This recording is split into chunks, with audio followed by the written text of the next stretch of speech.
It's a pleasure to be here. Shall I say a few You want me words? to start? Yeah, How why do I don't you start? You're hosting. So. Well, thank you to the Prime Minister for being here today, and this is a really great day for Albertans. We have been working for some time. On Thursday morning, Alberta Premier Danielle Smith welcomed Prime Minister Mark Carney. They exchanged pleasantries. Then they got down to business. The two signed the Canada-Alberta Memorandum of Understanding.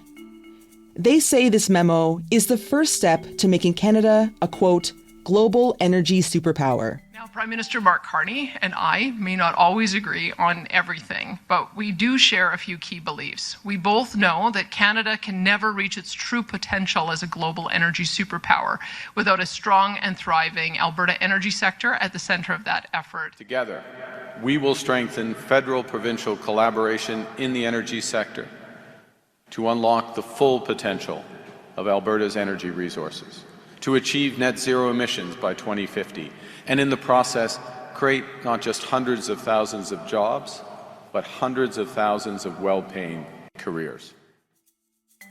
With all the talk of jobs and building out the energy sector, it may seem like this deal is an oil pipeline proposal, but it's not. However, it does lay out how a new pipeline could be built. And the last time that happened, there were protests, court cases, and a fight among the provinces. A lot is riding on this memo, from what each level of government gains and what it all means for Canada's commitment to climate change. And so, Campbell Clark is here. He's the Globe's chief political writer, and he's here to walk us through the details. I'm Cheryl Sutherland, and this is The Decibel from the Globe and Mail. Campbell, great to have you back on. Thank you for having me. So top line, Campbell, what's the deal that Ottawa and Alberta have made? So it's kind of a grouping of things, but on one end, it's a pipeline in return for Pathways carbon capture project, which would reduce emissions. And on the other side, it's getting rid of a lot of the sort of Trudeau, or at least getting Alberta some exceptions to the Trudeau-era carbon regulations, like the emissions cap on oil and gas, in return for Alberta agreeing to increase its industrial carbon tax and keep it in place over the long term. Can we talk about the timing of this agreement? Like, why is this happening now? I mean, I think the pressure's been building for a while, and Mr. Carney has been sort of suggesting that he would support a pipeline, but not willing to, say under exactly what terms. And I think this allows him also to have sort of something to say about how that path forward might proceed, so that it's not a bunch of maybe this, maybe that waffling. He can say there's something on paper, there's a way for us to proceed, and Danielle Smith can do the same. I think the federal government wanted something of a reset with Alberta so that there wasn't this constant sort of national unity question, I guess, around relations between Alberta and Ottawa. And, if you left it much longer, those questions can tend to fester and maybe some of the political support that you need falls apart. Okay, got it. Okay, so you mentioned pipeline here, and I think that's kind of like the top line news that we're here to talk about. So I want to dig into this pipeline framework. What has to happen in order for this pipeline to become a reality? Well, a lot of things, and I think the first one is that some private company eventually has to step up and put that money into it. You heard the Prime Minister, Mark Carney, say today, if there's no private proponent, there will be no pipeline. What if there aren't any private sector proponents? You mentioned them there. Well, if there's not a private sector proponent, there won't be a pipeline. But there's other things too. One is they have to figure out the route. And although the Alberta Premier said that she wants a pipeline to Northwest BC, the MOU signed today said to Asian markets to the BC coast. So it didn't say specifically Northwest BC.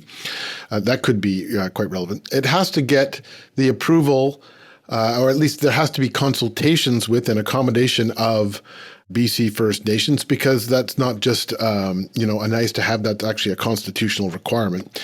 And the Liberal government has said there have to be consultations with and partnership with the British Columbia government, although they've been careful in the last day or so not to say that BC can actually veto it. Okay, interesting. In return for that, Alberta is going to provide some support. We don't know exactly what yet, and do a trilateral negotiation with the oil companies and the oil sands to do the carbon capture project, the Pathways Alliance, which, would collect emissions from the oil sands, pipe them down a pipeline to Cold Lake, Alberta, and sequester them, store them underground. Okay, got it. So you mentioned here that Carney was careful not to talk about, the pipeline and where it would end. And there is a lot of opposition in BC to a pipeline to its northwest coast, right? And there's, of course, a federal law that forbids oil tankers from traveling up there. So did the MOU at all talk about that? Yeah, it did say that there could be adjustments to the tanker ban where appropriate to accommodate a pipeline. It didn't say that that will necessarily occur. And of course, if you were going to build the pipeline to Northwest BC, you would have to lift the tanker ban or there would be nowhere for the oil, the bitumen to go. That is a very important point, that tanker ban, because the coastal First Nations are dead set against lifting it. The British Columbia government are dead set against lifting it. And they say that it would sort of pull out the consensus or the agreement they've built with First Nations in British Columbia that underpins a lot of development projects that are already going forward. Like as if you pull out the tanker ban, you're pulling out the Jenga piece that will make the whole thing fall apart in terms of their own development. So they really do not want to see that tanker ban lifted. Okay. Let's talk about kind of the pros and cons here of a pipeline. Let's start with kind of the pros. What would the economic impact of a new pipeline be? Well, it sort of depends, but the first thing is that there would be some impact economically because of the construction, right? It costs billions of dollars to build a pipeline, so that creates jobs, construction jobs. And then if we're talking about a 1 million barrel a day pipeline, at $60 a barrel, we're talking about $60 million a day. So that is no small thing for sure. Yeah, so more jobs and a lot more money here. And the Pathways Alliance project, which is the carbon capture project that they would have to build, to capture the emissions so that there aren't as many greenhouse gas emissions, that's a $17 billion project to build and probably $1 billion to operate every year. So, that, as the Prime Minister said, that itself would create a new industry. Okay. On the flip side, let's talk about the negatives here. Let's talk about what the environmental cost would be. So obviously, if you build a new pipeline that's going to ship 1 million barrels a day, it would mean more oil production. And by the way, the agreement contemplates that 1 million barrels would come on top of another 400,000 barrels that would come from optimizing the existing TMX pipeline. So we're talking about another 1.5 million barrels and all the associated emissions. One assumes there would be that much additional production eventually. So a lot more bitumen being produced, and that means more emissions. But again, the Pathways Carbon Capture Project would reduce that, and the industrial carbon tax that Alberta is agreeing to would presumably lead to reductions in emissions over the years. Okay. I want to turn now to regulations because the federal government agreed to remove or pause several in this MOU. Campbell, take me through what Ottawa gave up in these negotiations. So there are a series of federal regulations on carbon in various ways. Premier Smith of Alberta has taken to calling them the 9 bad laws. The federal government has agreed to either not use or basically scrap or exempt Alberta or find some kinds of flexibility around them. So one is the emissions cap on oil and gas, which sets a limit on the amount of carbon that can be produced out of the oil sands. And, the reason that's, I suppose, important is because it sets a hard cap for the future on how much emissions can be produced. So people who are making investment decisions in oil and gas now have to worry that at some point in the future, like, when their project is built 5 years from now or 10 years from now, they'd hit that cap. But, that has not yet been put into effect. So, the agreement, the MOU that we saw signed today suggested the emissions cap will not go forward, that the clean electricity regulations, which require, electricity production to be, lower its emissions, also be put in abeyance if this agreement is finalized, because remember, this is an MOU, it's not the final agreement. And there are other regulations, including, again, the sort of accommodations that would be made in the tanker ban. So a number of those regulations, which are sort of layered on top of each other, would be removed or suspended or adjusted. Okay. The quid pro quo for that is Alberta will raise its carbon tax, its industrial carbon levy. And there's one other point, a technical point, that there would be a financial mechanism to support that. And that is kind of a technical thing, but it is the linchpin that means that future governments would not have an interest in undoing all that carbon tax. So it would keep it in place for the long term, make it predictable, so that companies that are reducing their emissions know that their credits that they generate are worth something years down the road. Can you give me more details on how the Alberta carbon pricing promise would work? So there's already industrial carbon pricing in Alberta. It's called TIER. And the way it works is that you are, in theory, charged a certain amount of price for every ton of emissions that you produce. Now, there are some sort of technicalities to it that mean that the price that you pay is not always the sort of headline price. And that is a sort of financial incentive to put investments in technology so that you can reduce your emissions. Campbell, you also mentioned there's some sort of enforcement element to all of this. What is that? So it's a potential enforcement element to keep the governments, and particularly the government of Alberta, on side with the industrial carbon tax over the years. So there's a reference in this MOU to negotiating a financial mechanism to make the carbon credit markets, I think it's competitive and predictable or something like that. And what that means, even though it's technical, is that if Alberta agrees to that and signs what are called contracts for difference, then they would have a financial risk if they weakened their own industrial carbon tax or carbon levy in the future. So 5 years from now, when this deal is sort of history, and if Alberta decided they wanted to just, lower that carbon tax again, they could be on the hook for a lot of money, for billions of dollars, or 10 years from now, or 20 years from now. So that financial mechanism would sort of be the way of creating a carbon credit market, but also, because it would be backed by the Alberta government, it would be a way of ensuring that Alberta has an incentive to stick with the industrial carbon levy. We'll be right back.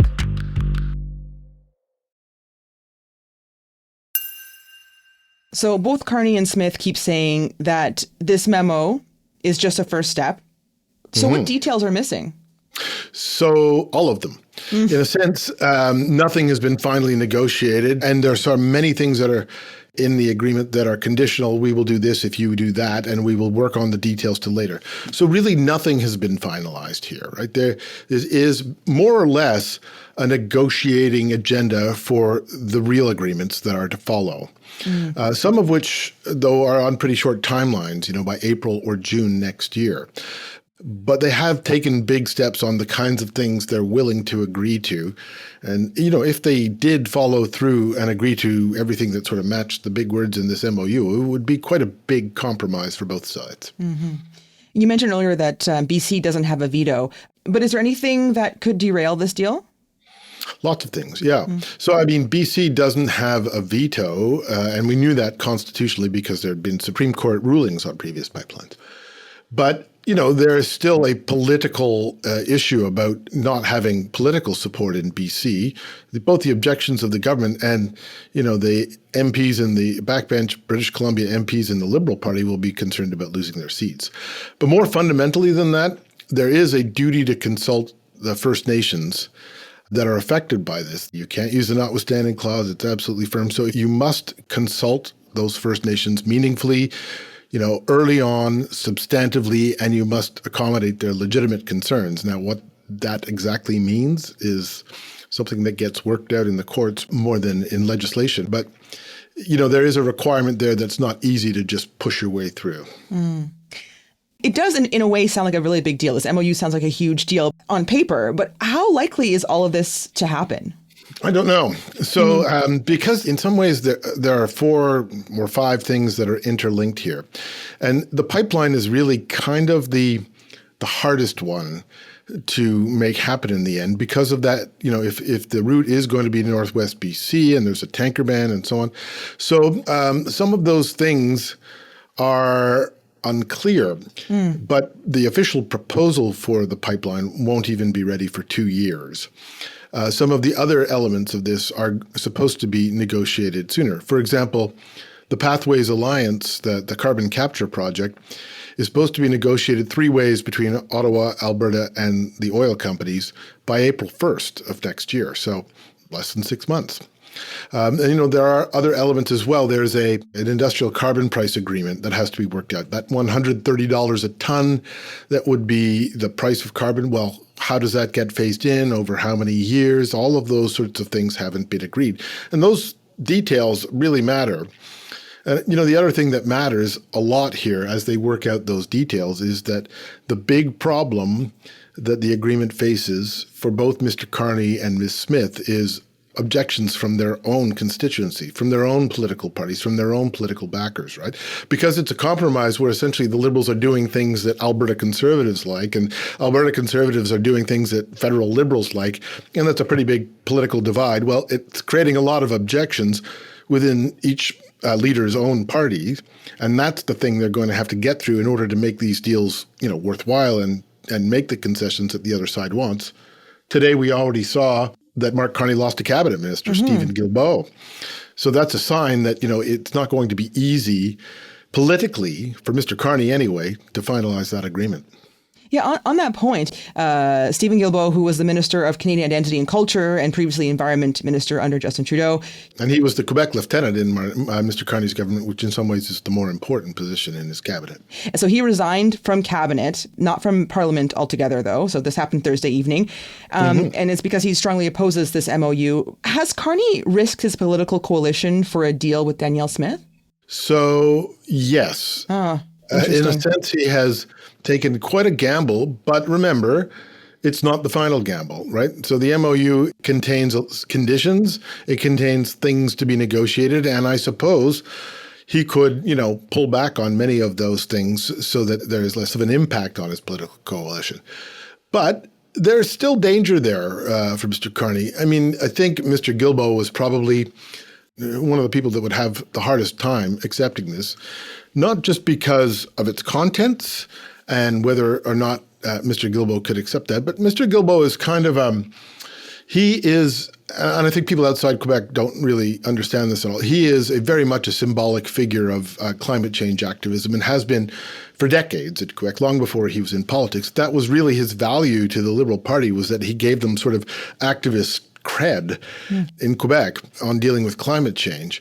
So, that's kind of a symbol there. And he I'm pretty sure, didn't want to be seen as a guy who keeps supporting pipelines. You remember, there was TMX already before this.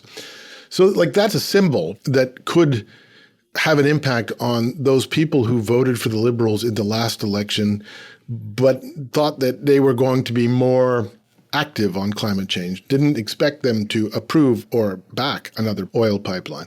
So that's an issue. In Quebec, the Bloc Québécois is attacking the Liberals pretty vociferously already, and they don't have to worry about getting support in Western Canada and Alberta or anything like that. And they just full on are attacking the Liberals as if they've already approved a pipeline, and they're backing and supporting what they call dirty oil. So it is, it is going to raise a lot of political risks for them. Yeah. So why did Carney do this politically? Well, look, there's some upside as well, right? And he obviously felt that this was something, a victory to be declared. Because remember, as we said earlier, the deal isn't final, right? Neither Danielle Smith nor Mr. Carney can say, look, we've got this, it's done. So they obviously had a reason that they wanted to have a signing ceremony and announce this MOU as being a big step, because they think they've got some political victory out of it. Okay, so for one thing, Mark Carney has talked about building an independent economy, and constant criticism has been, yes, but are you going to allow oil pipelines, and are you really going to allow the development? And, he probably wanted to lance that boil to a certain extent, to, sort of get that criticism taken away. He probably wants to present himself as, being able to muster some national purpose amongst all the premiers and getting every part of the country on side and so on. And, there's a fairly broad support for pipelines in Canada. It's just not everyone in his base or his political support. And I guess lastly, it undercuts Pierre Poilievre, his main opponent. And if it remains a two-horse race, it's a problem for Pierre Poilievre, the Conservative leader, because Mr. Poilievre ran against an industrial carbon tax in the spring election.